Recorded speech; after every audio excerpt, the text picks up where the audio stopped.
On this episode of Under the Radar Michigan, we head to Glen Arbor for both kinds of art, the kind you appreciate and the kind that serves you great food and drinks. We'll also climb to the top of a pyramid and visit the one and only Cherry Republic. Then we head north to St. Ignace for a psychedelic greasy spoon and a climb to the top of Castle Rock. We'll also show you why smoking fish is very manly and make a quick stop at the mystery spot.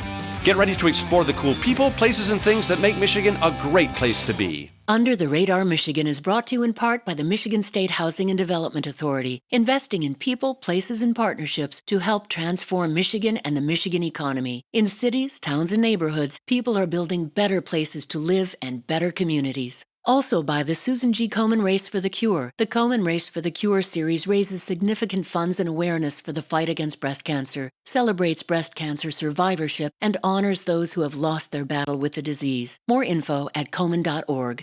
Also in part by the Food Bank Council of Michigan, Michigan's statewide food bank network, committed to the alleviation of hunger in Michigan and in our nation. The Food Bank Council of Michigan gathers food and funds to help stock Michigan's food banks. Support for Under the Radar Michigan comes from Big Coffee, celebrating 17 years as a Michigan company.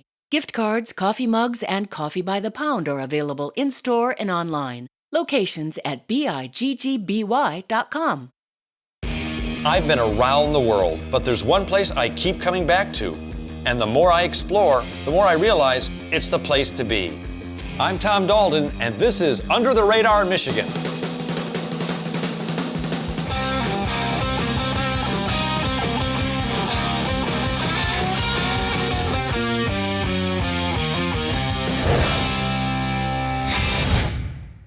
You know, the town of Glen Arbor is so beautiful, I can't describe it to you. So I think I'll just show you instead.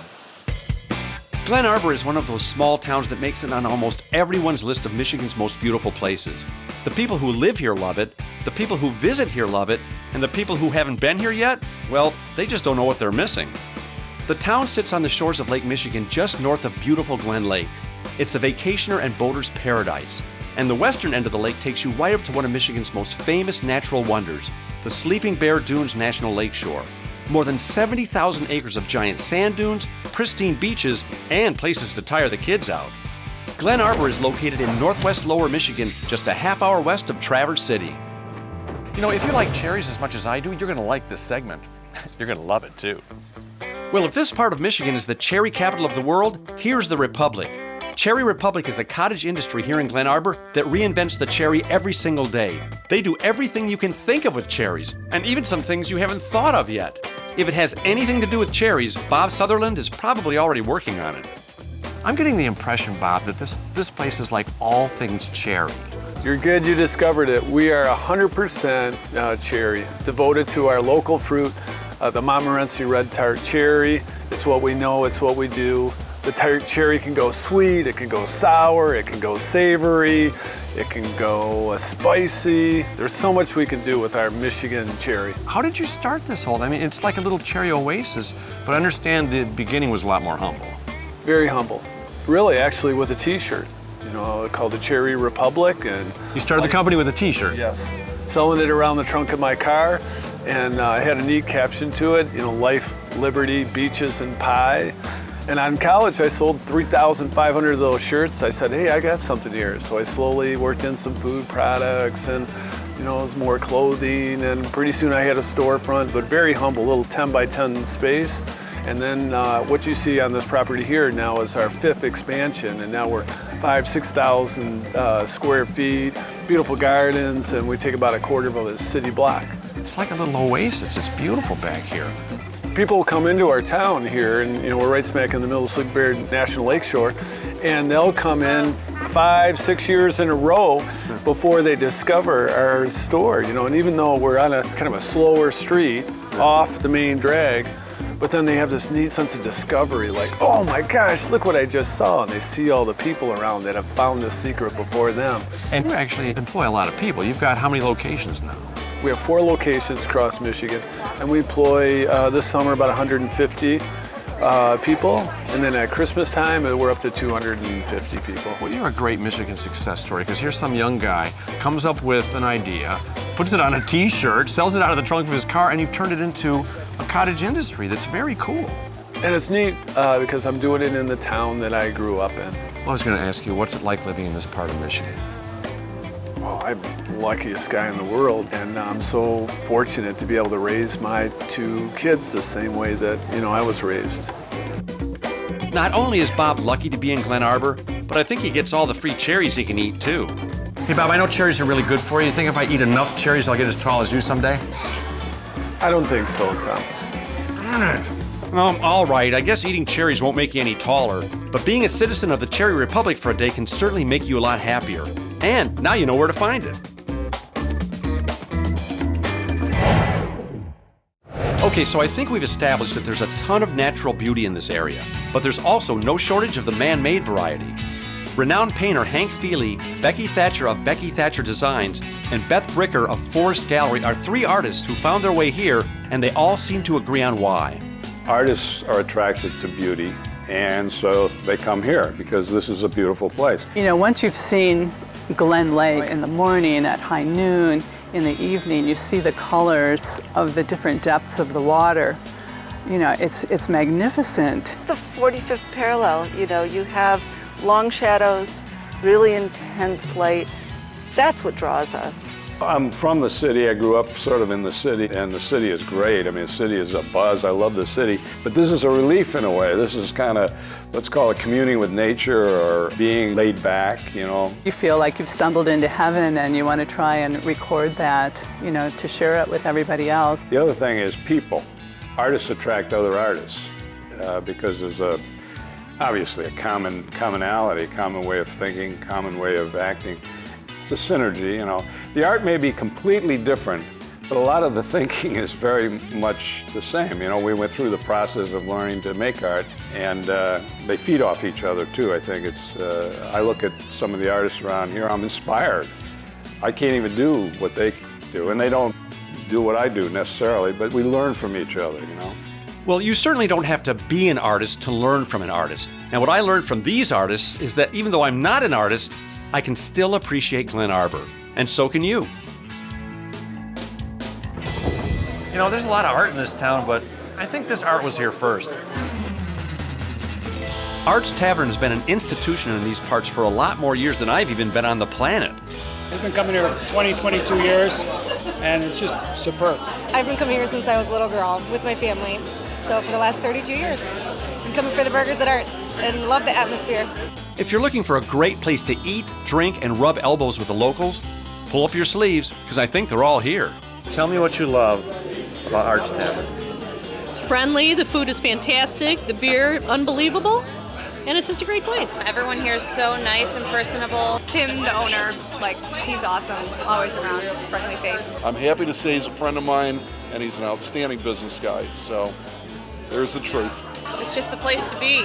Summertime, Glen Arbor, can't beat it. Ladies. Tim Barr is the proud proprietor of this Glen Arbor landmark. Okay, first of all, I'm confused about something.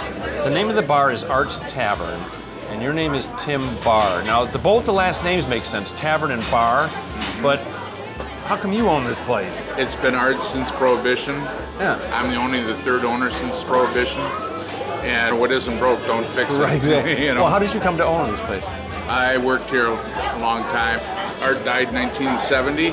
His wife ran it until 86, and then I took over in 2000, my wife and I. So this place has been here since the 30s? Yep, the 3rd building on the same site. The first one they tore down, the second one burned down, and then they built it out of brick.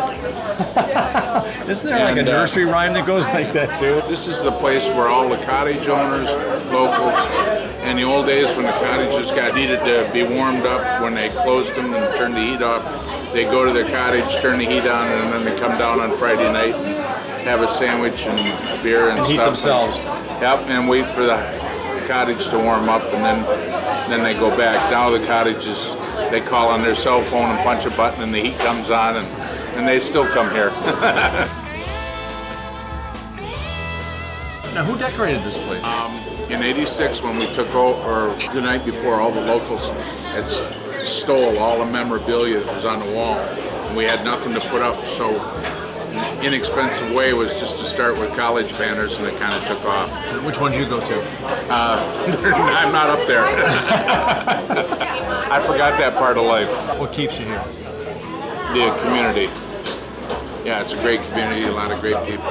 There's things to do for everybody. There's kayaking or taking the canoe down the river. There's going over the sand dunes, taking a bottle of wine and watching the sunset, going down over Lake Michigan. That's something you and I wouldn't do together, though. No, there's not enough beer here. Well, judging from the poll of lost souls outside, there seems to be enough beer to go around here at Arts. But I guess some people just don't know how to handle a good time. Now, as we mentioned earlier, this area is home to the Sleeping Bear Sand Dunes. And after we slept like bears at the homestead, we headed to one of the best under-the-radar hikes in the area, Pyramid Point. And even though it's a short, fun, and easy hike, Park Deputy Superintendent Tom Ulrich came along just to make sure I survived. Even though I had never heard of this trail before, you do get quite a few hikers up here. We do, yeah. The locals know about it. There's really 3 places in the park that you can get up to the top of the famous perch dunes, the high bluffs. Right. One of them you can drive to, that's the scenic drive. That one gets a little crowded. The other 2 are Empire Bluffs Trail and Pyramid Point Trail. And of those, Empire Bluffs is probably the most popular. And Pyramid Point Trail, this one we're hiking on now, gets you to that view and without quite the crowds of the other 2. We're gonna be there soon. We've been hiking like a whole 10 minutes. You can kind of see the gap right here. You can see the water. Oh, wow. Yeah. Today's nice and clear. You're going to be able to see the Fox Islands. This is outstanding. There's a In freighter fact, you out. can see South Fox and North Fox today. Nice clear day. And yeah, a freighter going by the crib. Yeah, I've done the main dune climb many times with my kids and my family, but this view, I've never seen a view like this before. Yeah, this is why people come to Sleeping Bear Dunes, is to stand on top of these high dunes and look out over Lake Michigan like this. This is that jaw-dropping view that makes Sleeping Bear equate to any of the big western parks. How high off the lake are we? You're about 300 feet up. Oh, it looks like it goes substantial. Looks like it goes straight down too. Yeah, go ahead, check. No, I'm not. No, you go check. You're the one. You're the ranger. You love your job, don't you? Yeah, I have to say I do. Yeah. This is spectacular. Yeah. You know, I bring friends here who worked at, Grand Canyon and Yellowstone, places around the country. And, they come visit me at Michigan and they think, what could be there after that? And I take them on the Pyramid Point hike, down to the hidden bowl here. And they come out and they say, Tom, I had no idea. Well, I'm going to go out on a limb here and guess that our fancy UTR cameras can't even come close to doing this spectacular view justice. So I really think you need to get up here soon to see it for yourself. You won't be disappointed. And if there's any question why Glen Arbor and this entire area should be at the top of your must-see list, I'm pretty sure we answered them all. Well, except for maybe one. Hey guys, have you seen my other shoe? Next, we head north across the Mackinac Bridge to the city of St. Ignace. It's a cool, funky harbor town with beautiful views, tons of things to do, and a deep Native American history. Now, if you're just coming here to hop on a boat, you're missing out on some great discoveries. St. Ignace is the UP's first city. Literally, just get off the bridge, exit right, and you're there. There really is so much to discover in this town that you almost need to talk to an expert before you start exploring. And speaking of experts who can talk, If there's anything about St. Ignace you want to know, I got a great place for you to go. Java Joe's. Java Joe's is a tuned-in, turned-on psychedelic greasy spoon with great coffee, excellent food, and it's run by 2 of the most interesting and energized people you'll ever meet. Joe and Sandy Durham make this place go, go, and go. And if your brain needs a jump start, this place will make you think about stuff you haven't even thought of yet. After seeing this place, and then after coming down from seeing it, I have to believe this is a destination in St. Ignace. It has truly become, it amazes me, as a matter of fact, the people that will come here from Alpena, from Lansing, from that will, and they are, it is a destination. They'll come up and they'll stay in these motels here just simply so that it's convenient to here. Well, also, I get the impression that this is a lot more than just a diner. It's a discussion, is what it is. We'll do 300 breakfasts in the morning, and I talk to every single person that comes in the door, and I talk to them at length and about everything, and we even sometimes get into politics and religion. believe it or not. I believe it after meeting you. It's but we try, and it's always a discussion. It's not an argument, and it's a discussion. And I mean, looking at this place, you kind of get an idea of what my politics are. Right. But yeah, I don't put signs out. I don't put. You welcome everybody. I welcome absolutely everyone. I mean, you're here. Thanks for being. It's How would you even begin to describe this place? I'm speechless. When we opened here 14 years ago, the magic word was funky. And we followed through the whole 14 years. It had to stay just as funky, and it just was an automatic, and it's so different than everything else in our area. I mean, it sticks out like a sore thumb. Well, actually, no, it sticks out like a happy thumb. Like a happy thumb. It really is. And you must. What are you trying to employ half the town? You have three places now. We have 50 employees this summer, and we're probably one of the larger private employers. And we've added, last year we had about 32, 33. Well, now you've got Java Joe's. At Java Joe's. And then down the street. Mojo's. And then Jose's Cantina. Now, give me a 60-second synopsis of where you started your life and how you ended up in St. Ignace.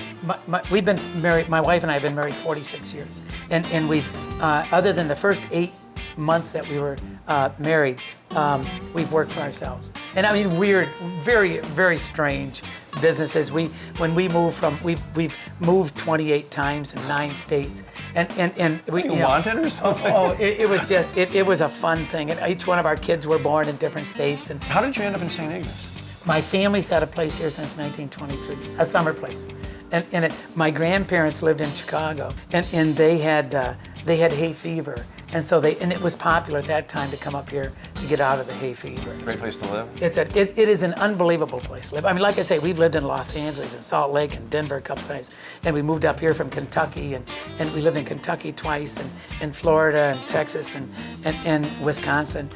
But the UP is a really wonderful place to live. It really is. Just everything about it, the politics of it, our town, which is about 2,200, is the 3rd oldest continuously inhabited city in the nation, which is incredible. I mean, it really is. It was chartered in 1671. The oldest one is St. Augustine, chartered in 1665. Sault Ste. Marie was chartered in 1669, and we were chartered in 1671. Our town is 70% Native American. And it's 80% Roman Catholic. It is a really interesting town. Of all the towns we've lived in, I love St. Ignace. I had a great time with Java Joe. And if our conversation wasn't enough to clue you in and fill you up, be sure to drop by and meet him for yourself. And trust me, when your head stops spinning, you'll be glad you did. Now here's a question for you. What do you get when you cross a Green Bay Packers museum with smoked fish? No, it's not a trick question. It's called Manley's Famous Smoked Fish, and it's where everybody goes up here. Unless, of course, you're a Lions fan. Just ask owner Don Wright. Okay, is your place called Manley just because you're so masculine, or is that your name? Nah, the history behind this is Manley Pomeroy originally started this. And we're one of the older fish markets here in the St. Ignace area. Yes. And I worked for Manley for a long time. And then when he got sick and nobody no longer wanted to run it, he asked me if I wanted to take over, and I did. How old is this place? How long's it been here? We're roughly about 65 years old. So you've been smoking fish a long time. Is there an art to it? We start in here. The process starts is when the fishermen come in and bring us our fish. Then we dress them, wash them, put them in the brine. They'll soak in the brine about 12 hours, and then we'll pull them out in the morning. We'll start around 4 in the morning, cleaning them back up, putting them into the smoker, and we'll run for the day. Now, what kind of fish you smoke? We do whitefish, salmon, lake trout, menominee, herring. You'll eat it, we'll smoke it. Yeah, we were actually down in Glen Arbor at Art's Tavern, and we had like 3 people say, well, you're going to the UP, you got to go to Manley's. We're like, yeah. What is it, a workout place? He says, no, smoked fish. Yeah. The first person that ever bought a smoked fish from Manley, the story went, a little red-headed girl, there used to be a trailer park next door, and she kept coming over. And finally he sold her a fish. To make a long story short, that family, her daughter's children are coming in here buying smoked fish to this day. I noticed your place is, there's a color scheme here that I find confusing and I find befuddling. It's like green and yellow. And we have a lot of fun with that. We are shareholders in the Green Bay Packers with a bunch of other people, so. What is with the UP? Everybody's a Packer fan up here. God's country. When we're going up to Lambeau Field, we always talk about we're going to the Holy Land. It is nice up there, but I think the Lions will get them this The year. Lions will have a good team, yes sir. Oh, you bet. You're being polite, thanks. Well, whether you're a Packers man or a Lions fan, if you like smoked fish, you're officially a Manleys man. You know, there's not many places where you can get $1 million view for $1, but this is one of them. Jim, you got $1? Now, just north of downtown St. Ignace is Castle Rock, a local landmark that you can actually climb to the top of. It's good exercise, great family fun, and the views are incredible. And yes, it's only $1. Castle Rock has been in Mark Eby's family for generations, and he continues this great UP tradition. So let me understand this right. Your family owns this rock? Yes, my grandparents purchased the property here, about 100 acres, in 1929. They felt there would be a lot of people that would want to climb up the steps to the top of Castle Rock here back in those days, and it turned out to be a pretty good investment. Back then, the admission to climb up here, and it was that way for about 50 years, was 10 cents. And our slogan at the time was "Stop and climb, it's still a dime." Well, unfortunately, the prices skyrocketed since then. But heck, for this view, it's still a steal. You can see about 15 miles on a good day, a good clear day like today. Lots of trees and forests, Lake Huron to the east, Mackinac Island, the top of the Mackinac Bridge Towers are viewable. So your family's going to own this probably for the next many, many generations. Hopefully so, yes. It'll stay in the family and continue as a pretty big tourist attraction for the people traveling up north and vacationing in the Upper Peninsula. So there you have it, world-class UP views for only $1. And if you bring Jim, it's actually free. Bonus. Now, to close things out, we just couldn't do a show on St. Ignace without stopping by one of Michigan's biggest and most mysterious tourist attractions, the famous Mystery Spot. Here we are, Mystery Spot. Let's go check it out. Pretty cool, huh? Wow. So hey, if you've never been to Michigan's Upper Peninsula before, St. Ignace is a great place to start. And not just because it's the first place you come to, but because it really is a great place to be. Oh, and as for the Mystery Spot, don't ever do it twice in one day. Whoa. Whoa. What just happened? Whoa. Hi, I'm Tom Dalton. Let me ask you something. Do you ever get confused watching this program? Well, don't feel bad. I get confused making it. So here's what you do. Go to utrmichigan.com. There you can watch episodes online. You can find out about all the cool places we've been at and even jump to our Facebook page. So you shouldn't be confused. With me, it's a condition. Go to utrmichigan.com and there you can find out everything you need to know. Except, of course, the winning lottery numbers. We're not allowed to give you those. Seriously, we know the winning lottery numbers? Seriously? Under the Radar Michigan is brought to you in part by the Michigan State Housing and Development Authority, investing in people, places, and partnerships to help transform Michigan and the Michigan economy. In cities, towns, and neighborhoods, people are building better places to live and better communities. Also by the Susan G. Komen Race for the Cure. The Komen Race for the Cure series raises significant funds and awareness for the fight against breast cancer, celebrates breast cancer survivorship, and honors those who have lost their battle with the disease. More info at komen.org. Also in part by the Food Bank Council of Michigan, Michigan's statewide food bank network, committed to the alleviation of hunger in Michigan and in our nation. The Food Bank Council of Michigan gathers food and funds to help stock Michigan's food banks. Support for Under the Radar Michigan comes from Bigby Coffee, celebrating 17 years as a Michigan company. Gift cards, coffee mugs, and coffee by the pound are available in-store and online. Locations at biggby.com. Closed captioning for Under the Radar Michigan is made possible by Shamrock Travel in downtown Rochester. Shamrock Travel, providing complete travel services right here in Michigan for over 20 years.